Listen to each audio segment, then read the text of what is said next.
অন্যায় অবৈধভাবে টাকা ইনকাম করা যায়, বহু টাকার মালিক আপনি হয়তো হবেন, কিন্তু হাসিনার মতো ভোগ করতে পারবেন না। আবার যদি এরকম 6 মাস পরে পরিস্থিতি উল্টাপাল্টা হয়ে যায়, মানুষের পেটে যখন খাবার থাকবে না 6 মাস পরে, রাস্তায় যদি নেমে আসে, চেয়ারও হারাবেন, যা কামাই করেছিলেন বৈধ অবৈধ মিলে সবগুলো হারাবেন। এরকম পাগল এখানে আমরা কেউ আছি? আমার এই আসনে কেউ আছে? এটা আছে। ওই পাগলগুলো যেন অন্তত ভালো হয়ে যায় রমজানের ওসিলায়। সকলে বলেন আমিন। আমি মিডিয়ার মাধ্যমে আমার আসনের মানুষ সহ, বাংলাদেশের মানুষ সহ, বিশ্বের মানুষকে জানাতে চাই, সবাইকে আমরা আহ্বান জানাচ্ছি। আমার এ বিষয়ে যেহেতু আজ 3 দিন ধরে মানে রাতে অনেকে ঘুমাতে দিচ্ছেন না, কানাডা থেকে, সিঙ্গাপুর থেকে, মালয়েশিয়া থেকে, আর ইন্ডিয়া তো আছে, আর আমাদের এলাকার আসনের ভেতরে বহু মানুষ এই 3 দিনে যেহেতু একটা উদ্যোগ নিয়েছি, তো এই কারণে এরা নড়ে চড়ে বসেছে। আমরা চাচ্ছি কুষ্টিয়ার মেডিকেল কলেজটা আবার চালু হোক, এবং এর সাথে যে সমস্ত বাধাগুলো ছিল, আজকে প্রায় 3 ঘন্টার বৈঠক ছিল ডিসি সহ যতগুলো মানুষ দায়িত্বে আছে এবার এটা খোলাও সম্ভব। এই 2 বছর আগেই খোলা সম্ভব ছিল, কিন্তু যারা দায়িত্বে ছিল তারা এদিক ওদিক করে এটা খুলতে পারে নাই। এবং কেন পারে নাই আমি এই 3 দিনে বুঝতেছি। প্রায় সব মিলে শুধু মেডিকেল কলেজের জন্য 50 কোটি টাকার উপরে অফার হয়েছে এই 3 দিনে, তাও কেউ জানবে না, শুধু আল্লাহ বাদে। আমি বলেছি না 50 কোটি কেন, 100 কোটি কেন, পুরা কুষ্টিয়া লিখে দিলেও আমি আমার জায়গা থেকে এক চুল নড়ব না। কারণ এই 5 বছর যদি দায়িত্বে থাকি, 5টা টাকা যেন না বাড়ে সেই রকম ভাবে চলতে চাই। আপনারা সাহায্য করবেন না? হ্যাঁ, আমার আশপাশে আমার আত্মীয় পরিচয় হোক, দলীয় পরিচয় হোক, আর বিরোধী যারা আছেন, কেউ যদি আমার নামে কিছু করতে চান, আমি যদি জানতে পারি তার কিন্তু খবর করে ফেলবো। এই জন্য ওই কাজ কেউ ভুলেও করবেন না। জায়েজ বাদ দিয়ে না জায়েজ কোনো পথে আমরা যেতে চাই না। বাংলাদেশ শ্রমিক কল্যাণ ফেডারেশন কুষ্টিয়া শহর শাখার উদ্যোগে আজকের এই ইফতারি অনুষ্ঠান, সম্মানিত সভাপতি জনাব লাকডুর রহমান, আমাদের উপস্থিত আছেন এখানে সম্মানিত প্রধান অতিথি, প্রধান আলোচক, আমাদের অভিভাবক অধ্যক্ষ খন্দকার এ.কে.এম. আলী মহসিন স্যার, উপস্থিত আছেন এই বাংলাদেশ জামাত ইসলামী কুষ্টিয়া জেলা শাখার সম্মানিত সেক্রেটারি অধ্যাপক সোজাউদ্দিন জদ্দার এবং অন্যান্য অতিথিবৃন্দ। আজকে যাদের সম্মানার্থে ইফতারি আয়োজন করেছে বাংলাদেশ শ্রমিক কল্যাণ ফেডারেশন কুষ্টিয়া জেলা শাখার শহর শাখার উদ্যোগে, আপনাদের মর্যাদা সবচাইতে বেশি আল্লাহর কাছে। আল কাসিব হাবিবুল্লাহ, যারা কাজ করে খায়, নবীজি জানিয়েছেন এই মানুষগুলো আর সাধারণ মানুষ থাকে না, এরা আল্লাহর বন্ধু হয়ে যায়। আমরা অনেকে মনে করি আল্লাহর অলি, অলি মানে কি জানো? বন্ধু, অভিভাবক। আল্লাহর অলি, আল্লাহর বন্ধু মনে হয় যারা ওই যে বিভিন্ন দরবারে থাকে, গাছতলায়, আস্তানায়, মাজারে, এরাই মনে হয় আল্লাহর বন্ধু, আল্লাহর অলি। না, এ কথাটা ভুল। আল্লাহর অলি হচ্ছে যারা কাজ করে খায়। কারণ মানুষকে আল্লাহ বানিয়েছেই পরিশ্রম করার জন্য। লাকাদ খালাকনাল ইনসানা ফি কাবাদ, অবশ্যই আমি মানুষকে বানিয়েছি পরিশ্রমের মধ্য দিয়ে। আপনি দেখেন সেই মায়ের পেটে আল্লাহ রাব্বুল আলামিন যখন বাবার স্ফলিঙ্গ দিয়ে মায়ের রেহেমের ভেতরে আমাদেরকে ফেলে দেয়, ফালায়ানজুরিল ইনসানু মিম্মা খলিক, এই আয়াত অনুযায়ী ইয়াখরুজু মিন বাইনিস সলবি ওয়াত তারাইব। এ তাফসীর পড়তে গিয়ে দেখেছি মানুষকে বাবার স্ফলিঙ্গ দিয়ে যখন মায়ের রেহেমের ভেতরে ফেলা হয়, এই বাবার নাপাক পানিটা দিয়ে কমপক্ষে 20 কোটি আমির হামজা হতে পারে। কিন্তু মায়ের এই সুরক্ষিত ফি কারারিম মাকিন, এই জায়গা পর্যন্ত পৌঁছাতে হয়তো কেউ মায়ের জরায়ুর সাথে ধাক্কা লেগে পড়ে মারা যায়। এভাবে জায়গা পর্যন্ত 1টা 2টা 3টা 4টা 5টা সর্বোচ্চ এই পৃথিবীতে 13টা, ক্যালিফোর্নিয়ায় এক মহিলা 13টা সন্তান জন্ম দিয়েছিল। এর উপরে আর কেউ পারে নাই, মানে একবারে। তা আপনি বলেন তো, আমরা তো একা একা এসেছি, আমাদের সাথে আমরা তো এখানে জমজ একেবারেই মনে হয় নেই। এই লাইনে যারা আছি কেউ জমজ আছি ভাই? কেউ জমজ নেই, আমরা সব একা একা এসেছি। জমজ আছে সামনে, হয়তো কেউ থাকতে পারে। আমরা এই যে 20 কোটি ভাই বোনকে পেছনে ফেলে যে মায়ের এই যে কারারি মাকিন পর্যন্ত পৌঁছালাম, তখন আমাদের কোনো সাহায্যকারী ছিল না। ছিল আমাদের মামা খালু ছিল, কেউ একটু হাত ধরে উঠিয়ে দেবে যে যা, এই যে লাইনে তুলে দিলাম যা, এরকম কথা বলার মতো কেউ ছিল না। কারণ সবাই যেতে চেয়েছি এই কারারি মাকিন পর্যন্ত। তা আমি সবাইকে পেছনে ফেলে 19 কোটি 99,99,99,99 জনকে পেছনে ফেলে আমি একা গেছি ওই জায়গায়। মামা খালো এমনকি হাত ধরা মানুষ বাদ দিয়ে যদি আমি ওই জায়গায় ফার্স্ট হতে পারি, আজকে তো পৃথিবীতে আসার পরে আমার বহু হাত ধরা মানুষ আছে, বহু মামা খালু আছে, আমি আমার টার্গেট পর্যন্ত চেষ্টা করলে অবশ্যই পৌঁছাতে পারব। আমার কথার অর্থ হয়তো বুঝেছেন আপনারা। সুতরাং এর আসল বিষয় হচ্ছে পরিশ্রমে থাকা লাগবে। প্রত্যেকটি মানুষ তার জায়গা থেকে শ্রম দিলে পৃথিবীও দাঁড়িয়ে যাবে। আমরা যদি শ্রম দেব আমার নিজেদের জন্য, পরিবারের জন্য, সমাজের জন্য, দেশের জন্য এবং এই বিশ্বকে সুন্দর করে সাজিয়ে ঠিক রাখার জন্য। সম্মানিত আল্লাহর বন্ধুগণ, একবারে এই অ্যাড্রেস এটা দিয়েই করলাম, কারণ আপনারা যে আল্লাহর বন্ধু এটা আমরা স্বীকার করছি নবীর এই হাদিসের মাধ্যমে। আমরা আমাদের সর্বোচ্চটুকু দিয়ে কাজ করতে চাই, আমরা নিজেরা সুন্দরভাবে বসবাস করার জন্যে এবং আগামীর পৃথিবীতে যারা আসবে, আমাদের আগামী প্রজন্ম, তারা যেন নিরাপদে বসবাস করতে পারে এবং নিরাপদে থাকতে পারে। সব কিছু নিয়ে তাদের জন্য আমরা পরিশ্রম করে যাব ইনশাআল্লাহ। ডক্টর মোহাম্মদ ইউনূস উনি বিদায় নেওয়ার আগে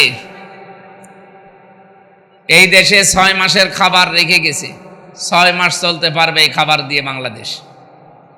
এবং ঋণের যে বিশাল বোঝা ছিল তিনি হালকা কিছু কমিয়েছিলেন, তারপরও এখন বোঝাটা অনেক বেশি। যা আছে এই নিয়ে, বাকি খাদ্যদ্রব্য যা আছে এটা নিয়ে সর্বোচ্চ 6 মাস মতো চলা যাবে। এরপরে দেখবেন যদি আমরা পরিশ্রম বন্ধ করে দেই, বিদেশে যারা আছে আমাদের রেমিটেন্স যোদ্ধা, এরা যদি অর্থনীতির চাকা সচল না রাখে, যেভাবে আন্দোলন হয়েছিল বৈষম্যের জন্য, তখন 6 মাস পরে দেখবেন খাবারের জন্য মানুষ রাস্তায় নেমে আসবে।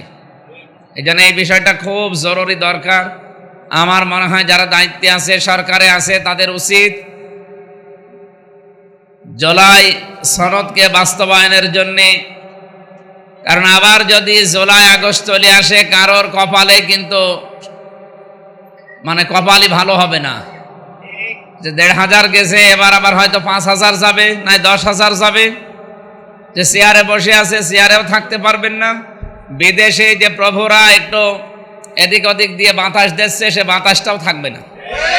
এখানে বাস্তবতা আমরা বুঝি, অনেকেই হয়তো বিভিন্ন কারণে বলতে পারি না, আমার মুখে আবার কিছু নেই তো এই জন্য বলে ফেলা হয়। আশা করছি এই কথাগুলো তাদের কানে যাবে, যেহেতু মিডিয়া আছে এবং তাদের সম্মতি আসবে। এই দেশের ছাত্র জনতা সহ প্রায় 100 জনের 69 জন মানুষ যেটা চেয়েছে, কেউ কেউ আমরা জানি 100 জনের 69 জন মানুষ এই হ্যাঁ ভোট দিয়েছে দেশে। আমরা চাচ্ছি এটা যেন দেশে যারা দায়িত্বে আছেন কোনো দিকে না তাকিয়ে, এই 100 জনের 69 দিনের দিকে তাকিয়ে এটা যেন মেনে নেয়। তাহলে আগামীর বাংলাদেশে যেন আর আগামী জুলাই এবং আগস্ট আমাদের কোনো ক্ষতি করতে না পারে। কয়েকদিন পরে কিন্তু আসবে, জুলাইও আসবে, আগস্টও আসবে, কিন্তু ক্ষতি যদি আবার হয়ে যায়। এখন তো চলছে ফেব্রুয়ারি, মার্চ, এপ্রিল, মে, জুন, জুলাই, আমার মনে হচ্ছে 6 মাসই আছে। এখন কি হবে আল্লাহ জানে। আমরা চাই ওনারা যেন মেনে নেয়। আর আমরা যারা এখানে বসে আছি, আমরা সবাই কম বেশি আল্লাহর বন্ধু। যে কাজই করেন না কেন, আপনি কাজ করে খেলে আল্লাহর বন্ধু। ফাঁকি না দিলেই হয়।